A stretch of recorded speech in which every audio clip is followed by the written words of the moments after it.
días a todos. ¿Me escuchan bien? Muy bien. Listo, perfecto. Bueno, el día de hoy hemos decidido traerles conceptos básicos sobre el linfoma espinal.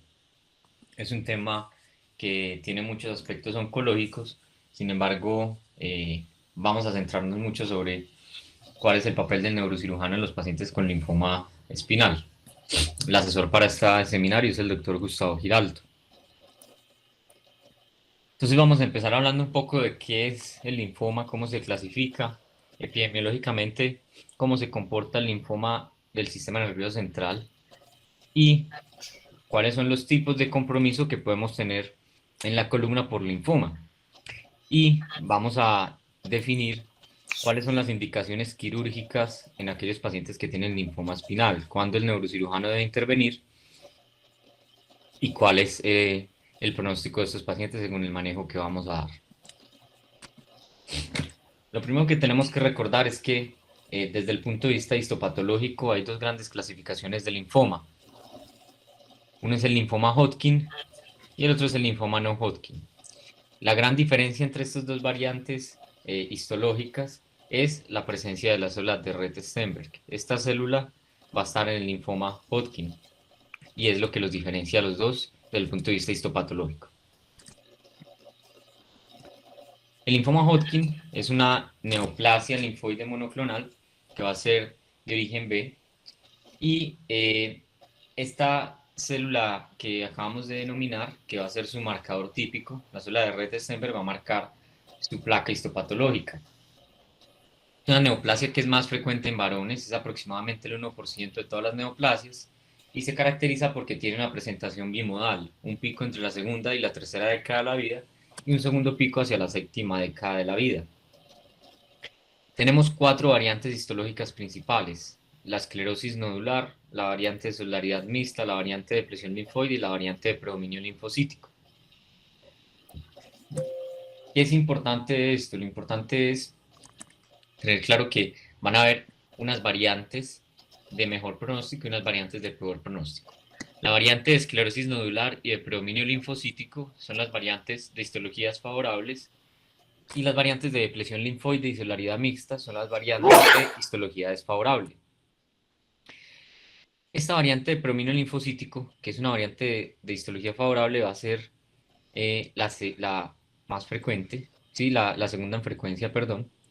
Y la variante de esclerosis nodular, que también es una variante de histología favorable, va a ser la más frecuente. Entonces tenemos que las dos variantes más frecuentes del linfoma tienen una histología favorable. Y la de peor pronóstico va a ser la de depresión linfoide, que se va a dar en un 5 a 15% de los pacientes.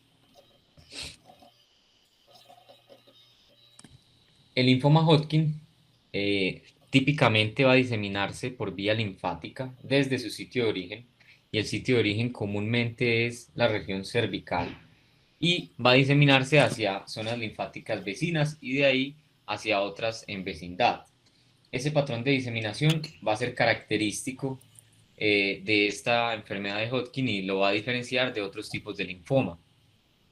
Puede ser asintomático hasta en el 60-70% de los pacientes y diagnosticarse por la exploración de algún hallazgo de adenopatía periférica de forma incidental. Pero también, aparte de estas adenopatías periféricas que van a ser indoloras, comúnmente en región cervical, axilar, inguinal, pueden encontrarse otras manifestaciones como son masas mediastinales en alguna radiografía de tórax por otra causa o hasta en el 40-50% de los casos síntomas B, ¿sí? Fiebre, sudoración, pérdida de peso, que pueden ponernos en un problema diagnóstico a la hora de abordar estos pacientes, puesto que pueden simular cuadros de infección. Algo muy típico de estas adenopatías son el signo de Huster, que son dolorosas con la ingesta de alcohol. El prurito también va a ser un síntoma clásico y suele preceder algunos meses el diagnóstico del linfoma de Hodgkin. Ahora, en cuanto al linfoma no Hodgkin, que es como su contraparte, esta es una neoplasia de origen linfoide, pero puede ser de estirpe B, T o natural killer. Lo más común es que sea de estirpe B, ¿sí? El linfoma difuso de células B grandes va a ser el más común. Como podemos ver en este cuadro, nosotros podemos tener neoplasias precursoras de células B, T o natural killer y cada una va a tener una diferenciación. Son múltiples tipos. Los más importantes van a ser los linfocitos, el linfoma no Hodgkin de estirpe B, y dentro de este es el más importante para nosotros en el compromiso espinal va a ser el linfoma difuso de células B grandes. Sin embargo, principalmente en la infancia vamos a tener un linfoma no Hodgkin que se deriva principalmente de las células T. Este linfoma no Hodgkin va a ser aproximadamente el 2 a 3% de las neoplasias y es 4 veces más frecuente que el linfoma Hodgkin. Entonces, tenemos 4 veces más probabilidades al enfrentarnos a un linfoma espinal de que se trate de un linfoma no Hodgkin. En general, se caracteriza porque el compromiso va a ser extralinfático, esto lo diferencia del linfoma Hodgkin, y cuando presenta enopatías son predominantemente mesentéricas. Adicionalmente puede tener infiltración de otros órganos como la médula ósea, el hígado, el vaso, y a diferencia de su contraparte es infrecuente los síntomas B, es infrecuente tener enfermedades localizadas como masas mediastínicas en este linfoma no Hodgkin. Entonces, si nosotros hacemos una diferenciación de las dos enfermedades, tenemos que el linfoma Hodgkin se caracteriza por presentar una enfermedad localizada, presencia de síntomas B y un compromiso por una masa mediastinal.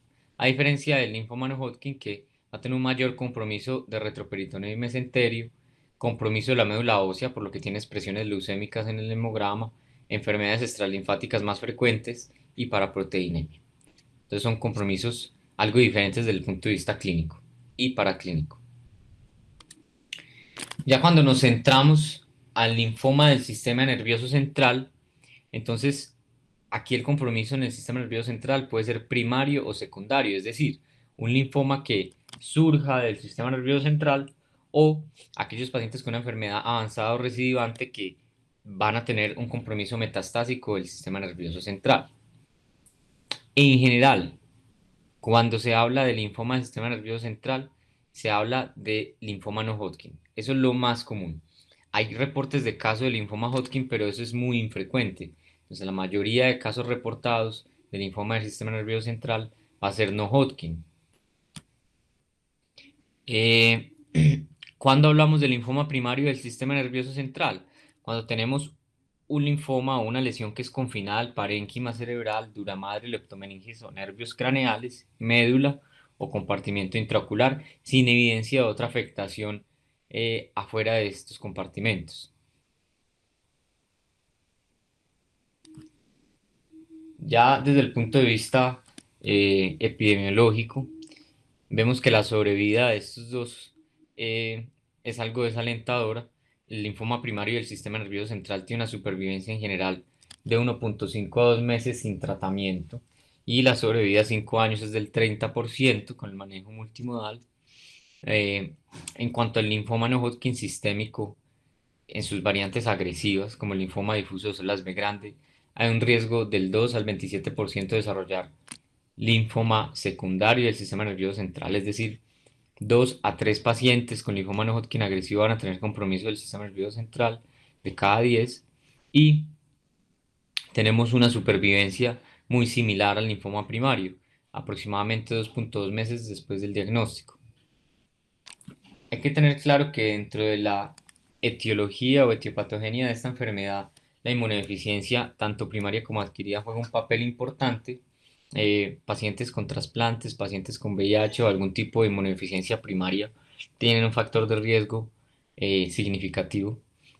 Y el pico aquí de presentación va a ser entre los 50 y los 70 años para el linfoma del sistema nervioso central.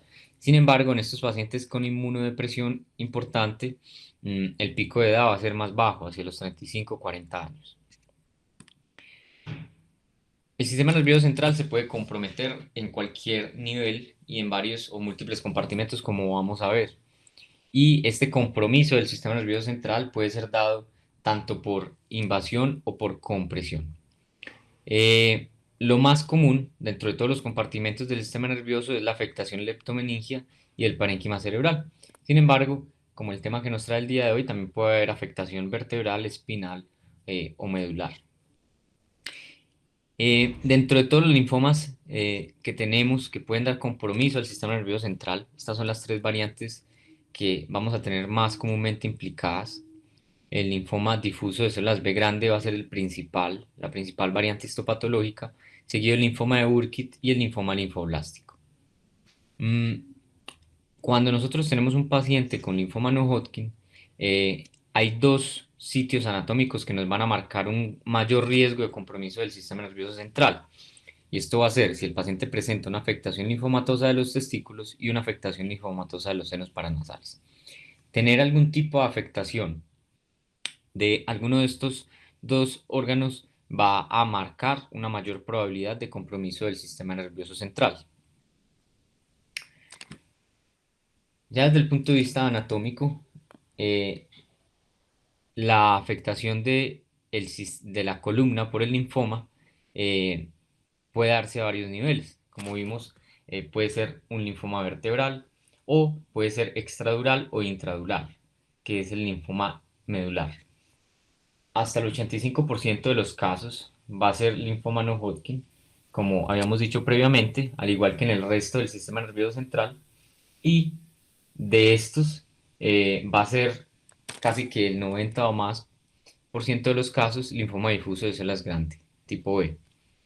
Es muy infrecuente el linfoma Hodgkin, hay algunos casos reportados y en general estos no van a ser linfomas primarios, van a ser secundarios a una enfermedad avanzada o recidivante. Es mucho menos frecuente el compromiso primario, tanto por linfoma no Hodgkin como Hodgkin. Entonces vamos a ver algunos de los compromisos espinales que puede ocasionarnos el linfoma, eh, ya sea de forma primaria o secundaria. El primero de ellos es el linfoma vertebral primario. Este compromiso se va a dar en menos del 5% de los linfomas extraganglionares eh, y va a ser menos del 1% de los linfomas no Hodgkin. Cuando hablamos de componente extraganglionar, como vimos, es mucho más frecuente en el linfoma no Hodgkin que el Hodgkin. El Hodgkin suele quedarse en los ganglios linfáticos y diseminarse por ahí, por lo que es 4 veces más probable, como decíamos, que sea el linfoma no Hodgkin. Este va a tener un pico hacia los 60 años de edad y, nuevamente, lo más frecuente es que sea por el linfoma difuso de células B grandes. Clínicamente vamos a tener manifestaciones que van a ser dadas por el efecto de masa secundario a una fractura patológica o por una diseminación epidural de un componente de tejido blando hacia el canal epidural. Y esto puede presentarse de muchas formas. Lo más común es que los pacientes se quejen de un dolor local, refractario, intenso o signos de mielopatía o radiculopatía. Sin embargo, como decíamos ahora, un diagnóstico diferencial que siempre se va a plantear en estos casos va a ser la infección, principalmente infecciones tuberculosas, porque estos pacientes, aparte del dolor y síntomas radiculopáticos, van a tener fiebre, van a tener pérdida de peso, van a tener sudoración nocturna, y esto va a plantear siempre un reto diagnóstico.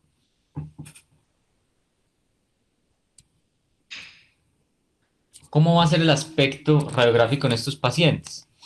Bueno, el aspecto radiográfico es variable, ¿sí? Pero lo más frecuente del compromiso espinal por linfoma vertebral va a ser las imágenes osteolíticas, ¿sí? Imágenes de ruptura cortical eh, con un patrón de destrucción que va a ser apolillado, como podemos ver acá, eh, y vamos a tener también componentes de tejidos blandos extraóseos que pueden estar presentes con una reacción perióstica que puede estar interrumpida, como vemos acá, y algo que es frecuente en esta enfermedad es la presencia de secuestros, secuestros que pueden ser del disco, articulares, que van a ser un poco más frecuentes en linfoma que en otros diagnósticos diferenciales, como vamos a ver.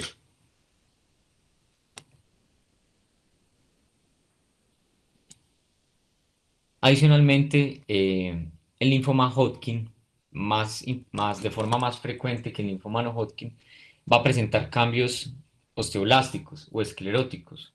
Eh, y esto puede como orientarnos un poco hacia la etiología de la lesión. también puede tener un componente de masa epidural que puede tener una expansión hacia el canal o a través de los forámenes.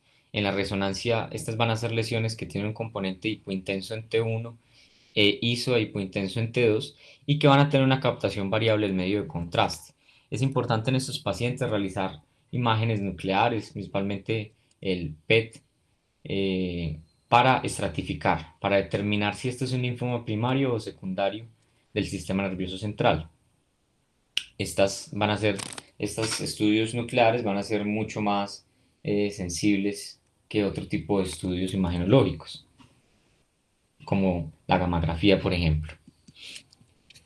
Esto es un compromiso que describen muy típico del linfoma, ¿sí? Principalmente el linfoma Hodgkin por su reacción que es más esclerótica que osteolítica, y es la vértebra marfil, como vemos eh, muy visible en el TAC y en la resonancia. Sin embargo, esto se presenta en otros tipos de afectaciones, se presenta en la espondilitis tuberculosa, en metástasis blásticas como próstata, por ejemplo, enfermedad de Payet o en el hemangioma. Entonces, digamos que no hay una imagen que tenga una alta especificidad para el linfoma.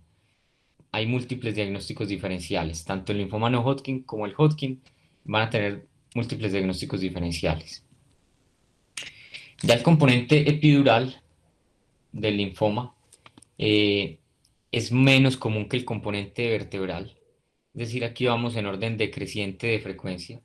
La afectación epidural va a ser menos del 1% de los linfomas extraganglionares y aproximadamente el 10% de los linfomas epidurales. Igualmente, todos los compromisos de columna por linfoma van a ser más frecuentes en el linfoma no Hodgkin. La mayoría de los casos van a ser secundarios, al igual que el componente vertebral, van a reflejar una diseminación local de una enfermedad avanzada. Sin embargo, también puede darse de forma primaria. Y aquí lo más frecuente es encontrar un paciente con signos de mielopatía asociado a síntomas B.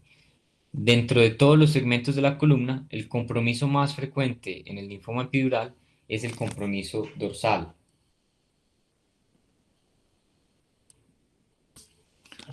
Típicamente va a presentarse con las mismas características de resonancia que veíamos ahora, una lesión hipointensa ante 2, ISO a hipointensa ante 1, que va a tener un componente de captación al contraste variable. Típicamente su localización va a ser dorsal a la médula más que ventral, generando compresión desde ahí. Sí, esto es un caso de un paciente con linfoma no Hodgkin que adicionalmente tenía un compromiso gástrico y en ovarios, linfoma secundario del sistema nervioso central. Ya el componente intradural es el menos frecuente de todo, principalmente es intramedular y más frecuentemente se presenta como diseminación de un linfoma sistémico. Entonces esto es un linfoma secundario del sistema nervioso central y es la forma menos común. Aquí va a haber un retraso diagnóstico importante en promedio 8 meses porque su principal diagnóstico diferencial van a ser las mielopatías de otro tipo etiológico, como autoinmunes, inflamatorias. Entonces aquí estos pacientes van a tener retrasos en el diagnóstico. Desde el punto de vista epidemiológico, la edad media va a ser 58 años y el 50% de estos tumores van a ser por linfomas difusos de células B grandes. Esto obviamente va a ser mímica a otro tipo de mielopatía, sin embargo, hay dos componentes en la imagen que van a ser claves. Lo primero es la captación persistente, es decir, estos pacientes van a tener una captación que no varía en el tiempo a pesar de otros manejos, ya sea esteroideos o con otro tipo de medicamentos, lo cual puede descartar otro tipo de etiologías como esclerosis múltiple, otro tipo de mielitis inflamatorias. Y lo otro es el compromiso de la caudaquina. El compromiso de la caudaquina, ya sea por lesiones nodulares o hiperintensidad ante 2, va a ser muy característico del linfoma intradural, diferente a otro tipo de diagnósticos diferenciales. Aquí vemos una zona de hiperintensidad intramedular. Son lesiones que usualmente son multifocales, extensas. Desde el punto de vista del pronóstico, es una lesión que tiene un mal pronóstico. Aproximadamente el 25% de los pacientes mueren durante el primer año y la sobrevida a 2 años es del 45%. Como vemos aquí, la discapacidad es importante hacia el primer año el 50% de los pacientes van a usar una silla de ruedas. Entonces es una patología con un pronóstico muy malo. Entonces, después de dar todas estas generalidades, ¿cuál es el papel del neurocirujano en el linfoma espinal? Entonces, yo lo divido en tres. Básicamente, el neurocirujano tiene papel en esta patología, ya sea para la toma de la biopsia, para evaluar y determinar cuál es la estabilidad espinal de ese paciente y, en caso de que haya un deterioro neurológico súbito, determinar si el paciente es tributario a liberar esa compresión medular. Entonces, la primera pregunta que nos hacemos es ¿cuándo es necesario tomar biopsia? Hay que tener claro que ante todo paciente con sospecha de linfoma espinal, es importante primero descartar si hay lesiones en otras localizaciones, es decir, determinar si ese linfoma espinal es primario o es una diseminación metastásica. Eh, el diagnóstico inicial siempre va a ser similar al del linfoma ganglionar, es decir, hacer barridos y hacer biopsias en sitios donde eh, sea más asequible, ¿sí? Como vimos, no hay imágenes patognomónicas. Y cuando hablamos de la citología, por ejemplo, del líquido cefalorraquídeo, vemos que la sensibilidad es baja, es de un 2 a un 32%. Y si le adicionamos la citometría de flujo, el rendimiento diagnóstico no sube a un 50%. Entonces, vemos que esto se queda corto. Por eso, la toma de biopsia temprana siempre está indicada. ¿Cómo vamos a tomar la biopsia? Tenemos dos grandes opciones: una biopsia guiada por aguja o llevar al paciente a cirugía, realizar resección de la lesión y tomar una biopsia, que es lo que está indicado. Esto va a depender del contexto clínico global del paciente. Cuando tomamos las biopsias por vía quirúrgica, la precisión diagnóstica es mayor al 95%, pero para yo decidir cuál de los dos abordajes voy a implementar, pues yo debo determinar cuál es la estabilidad espinal del paciente y cuál es el grado de compresión medular. ¿Cómo evalúo la estabilidad espinal? Bueno, como ya sabemos, la escala que utilizamos para evaluar la estabilidad espinal en los pacientes con alguna neoplasia es el SINS. Recordemos que el SINS fue publicado en el 2010 por el Grupo de Estudio Oncológico Espinal y que el SINS tiene 6 variables, una variable clínica y 5 variables imagenológicas. Principalmente la variable clínica va a ser el dolor del paciente, si el paciente tiene un dolor mecánico o no. Y las variables imagenológicas van a ser dónde está localizada la lesión, si esta lesión es lítica, mixta o blástica, si el paciente tiene una alteración en la alineación, un colapso del cuerpo vertebral o un compromiso de los elementos posteriores. Esta escala tiene una sensibilidad alta del 96%, una especificidad del 80% y valores superiores a 7 puntos van a requerir una valoración neuroquirúrgica.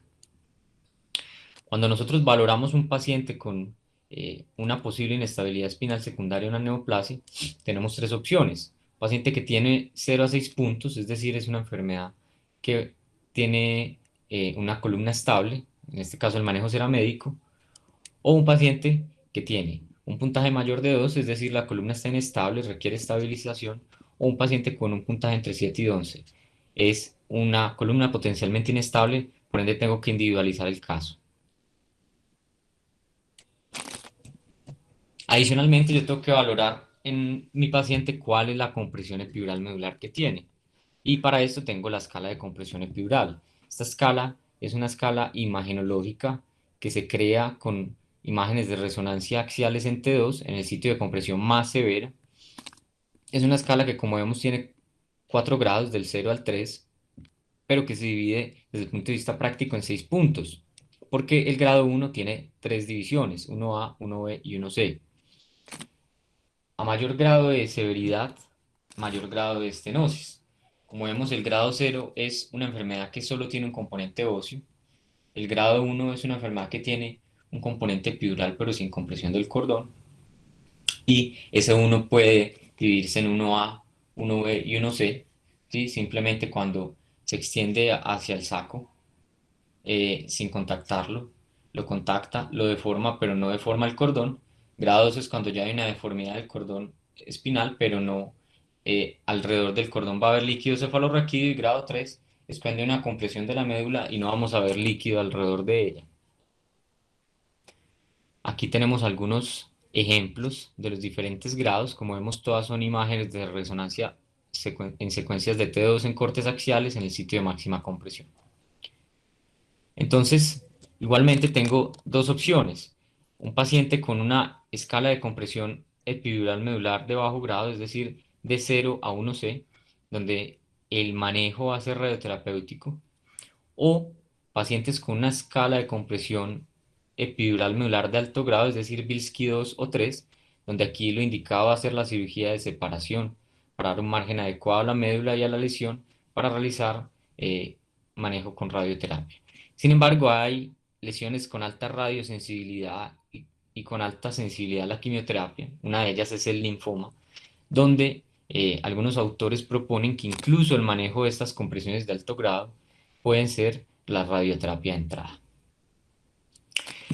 Entonces, tengo o no indicada la descompresión medular en el linfoma espinal. En realidad, esto es una enfermedad muy infrecuente, tanto en su forma primaria, que es lo más infrecuente, como en su forma secundaria. Hay pocos estudios y de hecho la evidencia grado 1 es inexistente, la mayoría son series de caso, pero vamos a traer aquí algunos estudios. Lo primero es este estudio. Este es un estudio publicado en el año 2013, donde mm, tratan de describir la descompresión neurológica en pacientes con déficit neurológico en un compromiso espinal por linfoma y compresión medular. Como vemos, por un subtipo de células B grandes difusa, que es lo más frecuente. La pregunta de los autores es la siguiente. Como decíamos ahora, el linfoma es una enfermedad con alta radiosensibilidad y sensibilidad a la quimioterapia. ¿Está bien o no descomprimir a estos pacientes si tienen déficit neurológico? Esto fue un estudio retrospectivo entre marzo del 2001 y septiembre del 2011 y es el estudio más grande a la fecha. Son 497 pacientes con linfoma difuso de células B y de todos estos pacientes, 11 tenían compresión medular y síntomas neurológicos. Entonces, 6 pacientes fueron tratados quirúrgicamente y 5 pacientes fueron llevados a manejo médico. De estos pacientes vieron una recuperación completa del déficit neurológico en el 100% del grupo quirúrgico y en el 20% del grupo médico, que fueron llevados a quimio y radioterapia. La mediana de supervivencia en el grupo quirúrgico fue de 48.6 meses y en el grupo médico de 17.8 meses. Entonces, como vemos, una gran diferencia. Obviamente son números muy pequeños, así la mayoría de los estudios, todos los estudios de linfoma espinal tienen números igualmente pequeños. Vemos una gran diferencia en los dos grupos. Los autores concluyen que la descompresión quirúrgica puede mejorar la recuperación del déficit neurológico en pacientes que tienen compresión medular asociado a déficit neurológico y que puede estar asociado a un beneficio en la supervivencia. Aquí vemos otro estudio. Este es un estudio también publicado en el año 2013. Es una serie de casos y aquí vemos más pacientes con compresión medular específicamente. Es un análisis retrospectivo de 40 pacientes y todos ellos tienen un componente epidural medular asociado a síntomas neurológicos. Estos pacientes fueron recolectados entre 1998 y el 2010 y se les hizo un seguimiento entre 6 y 142 meses, con una medida de 37 meses. A todos los pacientes se les realizó un tratamiento multidisciplinario, es decir, cirugía, quimioterapia y radioterapia. Como vemos aquí, tenemos la tabla 1, vemos cómo estos pacientes tenían en un gran número, en un gran porcentaje de alteraciones esfinterianas, en un gran porcentaje tenían déficit neurológico eh, y tenían algún grado de alteración en el grado de Frankel. Igualmente, lo más frecuente es el linfoma difuso de células B. Y estos autores definen dos términos: remisión completa y enfermedad progresiva. Remisión completa es cuando desaparecen los déficits neurológicos de forma completa y no hay evidencia radiológica del tumor. Y enfermedad progresiva es cuando hay alguna evidencia radiológica o persisten los síntomas de deterioro neurológica de nuevo después de la cirugía. Como vemos, 93% de los pacientes fueron llevados a cirugía, 100% fueron llevados a quimioterapia y 95% fueron llevados a radioterapia local, una media de 20 fracciones. ¿Cuáles fueron los resultados? Aproximadamente el 84% de los pacientes parapléjicos al ingresar al estudio volvieron a caminar después de la intervención. 94% resolvieron la disfunción esfinteriana. La sobrevida a los 5 años de estos pacientes fue del 73% y tenemos algunos factores de buen pronóstico que se encuentran en este estudio, como son la edad menor de 60 años, el compromiso vertebral único, es decir, solo un nivel, y la remisión completa de la enfermedad. Entonces aquí vemos una tabla de la mejoría de los grados de Frankel. Vemos como pacientes con grados de Frankel B pasan a C, igualmente de B pasan a D o C o D tienen mejoría. Entonces la mayoría de estos pacientes mejoran en sus déficits. Igualmente aquí vemos una tabla de la sobrevida y vemos como la edad es un factor importante, edad menor a 60 años y el número de segmentos vertebrales involucrados. ¿Qué concluyen los autores? Aunque se considera que el linfoma es una enfermedad maligna, el linfoma espinal primario y secundario, eso es las difusas de tipo B, cuando se presenta con compresión medular y síntomas neurológicos, el manejo multidisciplinario tiene un papel importante en prolongar la sobrevida. Vemos como de todos los datos epidemiológicos que veíamos en la sobrevida de estos pacientes, hay una diferencia muy grande con este estudio. Entonces recomiendan el tratamiento multidisciplinario con cirugía, quimioterapia y radioterapia para aquellos pacientes que sufren eh, compresión de la médula espinal por linfoma. En cuanto al tratamiento oncológico del linfoma no Hodgkin espinal, eh, este va a ser la gran elección en aquellos pacientes que no tienen un déficit neurológico agudo o que no tienen estabilidad. Es decir, tienen un SINS de 7 o menos y tienen una escala de Bilski baja y el paciente no tiene un déficit neurológico agudo. Vamos a empezar con este tratamiento oncológico. Actualmente la terapia más utilizada en la mayoría de estudios es este esquema, el esquema de ciclofosfamida, oxorubicina, vincristina y prednisona, y cuando se demuestra que es una estirpe B, CD20 positivo, se adiciona el rituximab, eh, y a esto se le adiciona radioterapia, dosis de 50 grays fraccionadas en 2 grays, con una media de 20 sesiones, 20 a 25 sesiones. En general, la respuesta es muy rápida, la respuesta es en días a semanas, y es el tratamiento de primera elección siempre que no haya inestabilidad o déficit neurológico agudo. Ya para terminar, traigo este algoritmo de manejo. Es un algoritmo que proponen los autores de la serie más grande de manejo de pacientes con compresión medular secundaria a linfoma. Entonces ellos proponen que lo primero es determinar si el paciente tiene estabilidad o inestabilidad espinal. En caso de que el paciente tenga inestabilidad espinal, entonces vamos a llevar al paciente a una resección, ¿sí? Con una estabilización de la columna y por ende toma de muestra. En caso de que se compruebe el diagnóstico del linfoma, vamos a realizar una radioquimioterapia. Es lo que ellos proponen. Y en caso de que haya estabilidad espinal, voy a mirar cuál es el grado de compresión medular.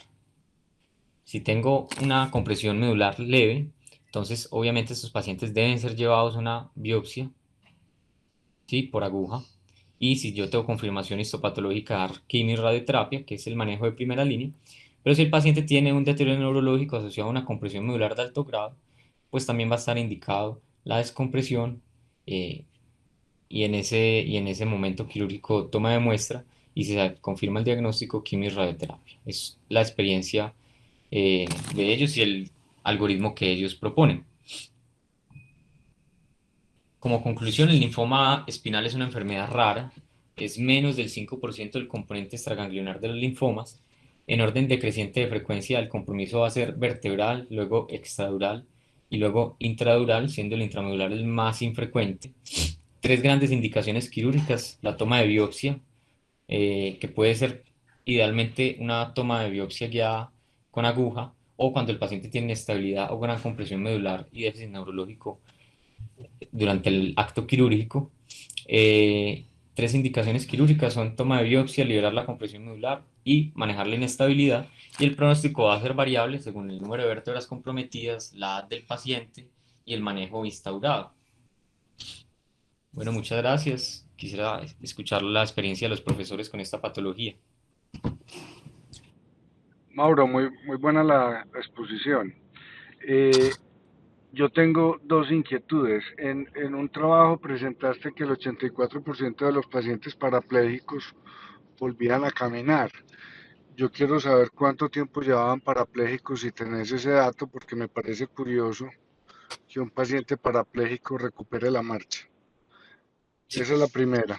¿Tenés la respuesta o no? No, profe, en el estudio no daban el tiempo entre el déficit, entre la paraplegia y el momento en que instauraban el manejo quirúrgico. Porque me parece que 84% parapléjicos que vuelvan a caminar, pues no sé si es un dato mentiroso Muy alto. o es real en un paciente con linfoma.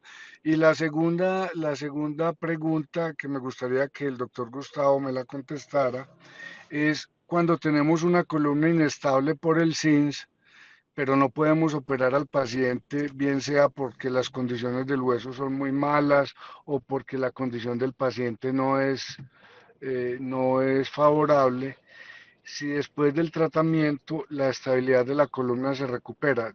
Es decir, después del tratamiento médico con radioterapia y quimioterapia, y vamos a suponer que el paciente se cura, es una duda que yo siempre he tenido, si la columna ya queda estable o si una vez uno determina que hay inestabilidad, ya esa inestabilidad va a ser de por vida. Es algo similar a lo que pasa en los pacientes con mieloma múltiple. Gustavo, me gustaría que tuvieras esa respuesta. Pues a ver, hombre Nacho, yo qué puedo aportar en esta discusión que realmente es muy interesante. Pues a ver, lo primero, en cuanto a lo que decías de los pacientes parapléjicos, eh, realmente en compresión medular de origen oncológico hay como, digamos, digamos, no hay tanta literatura como uno esperara para tomar decisiones. Sin embargo, se sabe que los pacientes, a ver, se sabe que la compresión del orden oncológico es muy diferente a la compresión traumática, o sea, el pronóstico es peor. Se sabe que pacientes que se operan por debajo de un ACAC, pocas veces vuelven a tener una capacidad funcional suficiente para ser independientes. Entonces los pacientes hay que operarlos tempranamente, que era algo parecido pues como o la recomendación que mostró Mauro en el algoritmo final. Hay que operarlos siempre, que tengan movimiento, o sea, si pierden la fuerza y únicamente tienen sensibilidad, el pronóstico no es bueno, diferente a los pacientes que tienen trauma raquimedular. Lo otro es que en cuanto a la disfunción neurológica en cualquier tipo de compresión medular, y eso yo creo que yo cada vez trato pues como de digamos, de ser más juicioso con eso, es no salir corriendo a operar los pacientes, y yo creo que en un paciente sin diagnóstico oncológico siempre prima el diagnóstico oncológico. Entonces, digamos que usualmente los pacientes neuroquirúrgicos están en contextos de hospitales de muy alto nivel que permiten que la vigilancia sea muy estrecha. Entonces, si un paciente tiene al menos 3 de fuerza muscular, lo que prima es el diagnóstico oncológico. Si un paciente se presenta como una emergencia neuroquirúrgica, el paciente pues llega con una paraplegia menor de 24 horas, que se sabe pues que también hay una ventana terapéutica, o al menos ya se ha descrito, pues obviamente la cirugía no espera. Pero si se puede hacer el diagnóstico, es mejor, especialmente en pacientes con lesiones que infiltran metástasis solitarias en la columna, donde realmente el pronóstico depende mucho del tipo de tratamiento que uno le pueda ofrecer. Digamos, en el caso de que no sea un linfoma, ya sabemos que el linfoma responde pues como al manejo oncológico. Y en cuanto a la estabilidad de la columna, pues lo que se sabe es que la radioterapia inclusive empeora la estabilidad espinal. O sea, pacientes con lesiones, digamos, con un SINS limítrofe, o sea, potencialmente inestables, y a los que además de ello se les asocia otras variables como dolor severo o ubicaciones transicionales como la unión toracolumbar, la unión cervicodorsal, la unión lumbosacra, evolucionan mucho más mal, o sea, empeora la inestabilidad inclusive después de la radioterapia. Entonces, siempre prima la inestabilidad. Digamos que la inestabilidad es un problema que en la enfermedad metastásica se resuelve muy lentamente y a largo plazo, específicamente con los antirresortivos. Todo ayuda, o sea, obviamente el control de la enfermedad mejora la estabilidad a largo plazo y los antirresortivos, eh, digamos que también hacen su trabajo mejorando la densidad mineral ósea, especialmente en los pacientes que tienen lesiones líticas. Eh, He tenido pacientes con emergencias, digamos, neuroquirúrgicas y linfomas sin diagnóstico, o sea, linfomas que debutan con compresiones medulares espinales. Y he tenido pacientes que no se operan y se llevan a irradiar con compresiones neurológicas importantes y déficits neurológicos importantes y no mejoran tan tempranamente como supuestamente se puede esperar. Entonces, la tendencia es que pacientes que tengan, digamos, déficits neurológicos significativos, obviamente, inicialmente hay que descomprimirlos. Los radioterapeutas dicen que eso únicamente mejora en 2 semanas. Entonces, 2 semanas es mucho tiempo para darle al paciente, o sea, como para correr el riesgo de que el paciente tenga un déficit neurológico definitivo. Eso era pues como lo que yo tenía para aportar. Yo tengo otra inquietud. Pacientes que tienen un Bilski avanzado, que todavía no tienen diagnóstico, que al ingreso les ponemos esteroide, pero como sospechamos un linfoma le tenemos que suspender el esteroide, pues ya Gustavo más o menos contestó que él esperaría, pero a veces es impresionante la compresión que tiene la médula en sus 360 grados por estos tumores. Entonces, ¿ahí qué sería lo más recomendable? Esperar a que pase el efecto del esteroide, esperar el resultado de la biopsia, eso pueden ser 3 semanas, o más bien ser uno un poquito más agresivo y tomar la decisión de operar al paciente. Eso favorece que usted le va a evitar el deterioro neurológico, que va a tener una buena muestra para diagnóstico y va a estar tranquilo, digamos, esas 3 semanas. No sé qué opinan de esa conducta. Yo creo que es lo más apropiado en esos casos, aun cuando el paciente no tenga todavía un compromiso neurológico.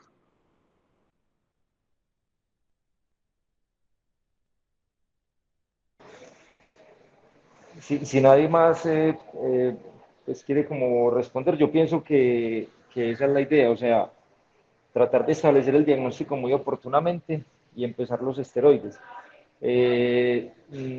Digamos que cuando se sospecha linfoma, los esteroides realmente sí eh, alteran de forma significativa el resultado de la patología e inclusive no es suficiente suspender los esteroides ni 24 ni 48 horas antes, parece que tiene que ser mucho más. Ahí hablan pues que de 7 días, 2 semanas. Entonces 10 con eso, días. sí, 10 días, de 1 a 2 semanas. Entonces, realmente, digamos que ahí es donde uno tiene que ser como muy juicioso con el abordaje diagnóstico y no diferir una biopsia vertebral esperando estudios de extensión ni ninguna otra cosa, sino programar rápidamente el paciente, especialmente cuando tiene compresiones neurológicas significativas, para tener un diagnóstico oportuno y con el diagnóstico, digamos que continuar pues como con el manejo más conveniente para el paciente. Bueno, completamente de acuerdo. ¿Algún otro comentario? El doctor Cady levantó la mano. Adelante, doctor Cady. Y luego el doctor Luis Serrano.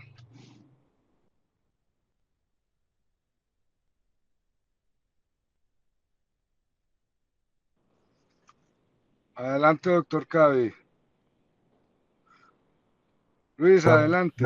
ya puse, Ya, ya. ya activé el micrófono. Eh, a mí me gustaría, como estas conferencias a veces son para médicos generales también, que me contaran cuál es la historia y cuál es la etiología del linfoma de Hodgkin. ¿Y cuál es la diferencia entre el Hodgkin y el no Hodgkin? A ver, espero esas dos respuestas. Esas tres. Mauro, te tocó.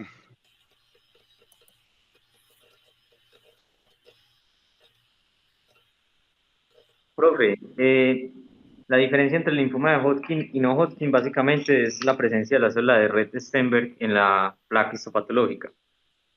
Clínicamente el linfoma de Hodgkin un compromiso más ganglionar, una diseminación linfática, y el no Hodgkin un componente más extraganglionar. La etiopatogenia del linfoma de Hodgkin se asocia mucho a la inmunodepresión, principalmente pacientes trasplantados, pacientes con VIH, pacientes con algún grado de inmunosupresión primaria o secundaria. Y en el linfoma no Hodgkin no tenemos una patogenia muy clara.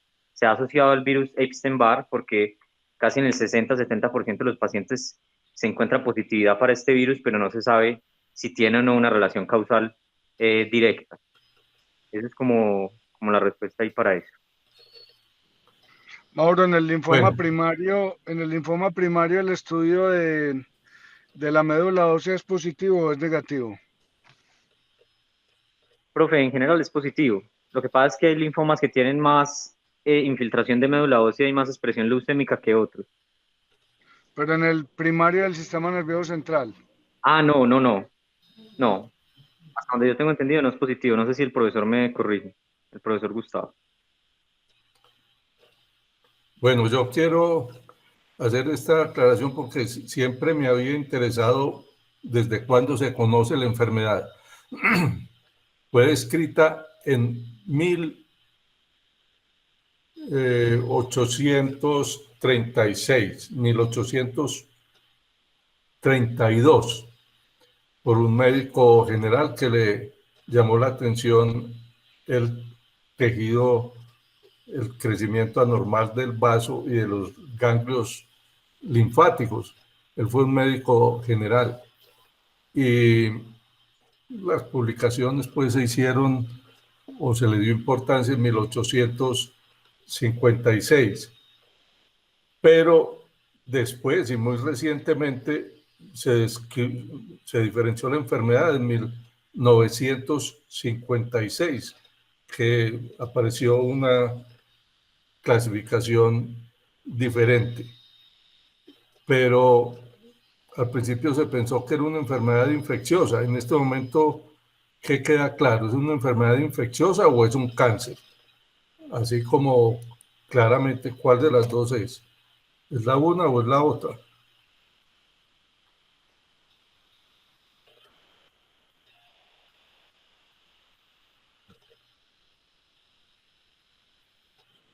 No es un cáncer, no le quede duda. Que se ha asociado con el virus del Epstein-Barr es otra cosa, pero es un cáncer. Un neurólogo compañero que es Camilo Borrego, que sufrió esta enfermedad y que sobrevivió, me dijo con mucha claridad, eso no es un cáncer, es una infección. Entonces ahí queda la duda, pero sí, lo que hay más generalizado es que es un cáncer. Lo otro que Pues quiero aportar es que... la tratan los oncólogos y no los infectólogos. Bueno, eso no... Bueno, eso fue lo que me dijo Camilo. Eso fue lo que me dijo Camilo y que por eso, porque como era una infección, entonces tenían muy buena sobrevida. Pero lo otro es respecto a la utilidad de la radioterapia. Como yo era amigo de los radioterapeutas y les comentaba de los casos de linfomas, me decían, no, esa lesión la derrite la radioterapia. Esa es la idea que he tenido. Yo Bueno, quería meter la cucharada ahí con lo del linfoma primario con el Epstein-Barr. Lo que pasa es que el Epstein-Barr induce, como es intracelular, intranuclear, entonces induce la mutación de la célula y genera la aparición del linfoma. No es que sea uno o el otro, es que el uno induce al otro. Esa es la razón. Por eso los infectólogos no se meten ahí porque termina siendo un cáncer, pues. Pero es que el Epstein-Barr es capaz de hacer la mutación, de activar los protoncogenes para que haga la lesión, pues, del linfoma. Bueno, muchas gracias.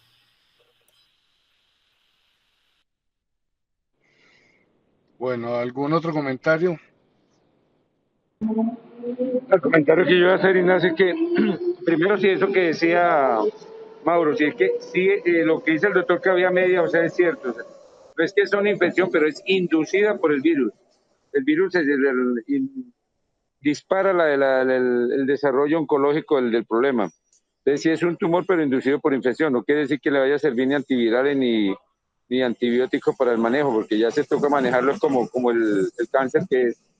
Y la parte que tú dices de la paraplegia, lo que pasa es que tenemos que recordar que cuando uno habla de parapléjico, no necesariamente es el paciente que está en cero de movimiento.